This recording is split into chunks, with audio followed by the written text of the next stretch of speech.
তিনজন যুবক কাজের জন্য বেরিয়েছে, পথিমধ্যে 4টা স্বর্ণের টুকরা পেয়েছে। যুবক কয়টা? স্বর্ণ পাইছে কয়টা? মহা খুশি, খুশিতে বাকবাকুম। 4টা স্বর্ণের বড় বড় টুকরা পাইছে, আমরা আজীবন খেলে বসে খেয়ে যেতে পারবো, কিচ্ছু লাগবে না আমাদের।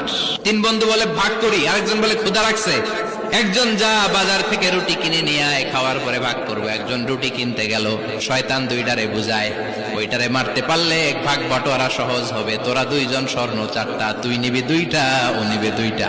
হিসাব সহজ না? 2 বন্ধু প্ল্যান করছে, ওইটারে মাইরা তুই 2টা আমি 2টা। যেটা রুটি আনতে গেছে প্ল্যান করেছে রুটির মধ্যে বিষ মিশায় নেই, তাহলে বিষ খাওয়া রুটি খেয়ে ওই 2টা সে সব পাবে, আমি পাবো।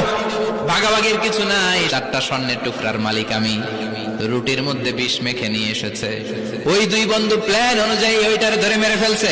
এবার মহা খুশি। এক বন্ধু কয়, এবার তো ভাগ বটর আর কিছু নাই, তুই 2টা আমি 2টা, আগে খাইয়া লইস। খাওয়ার পরে এই 2টাও নাই, 3টা লাশ, 4টা স্বর্ণের টুকরা। এটাই তো দুনিয়ার জীবন, ঠিক কিনা?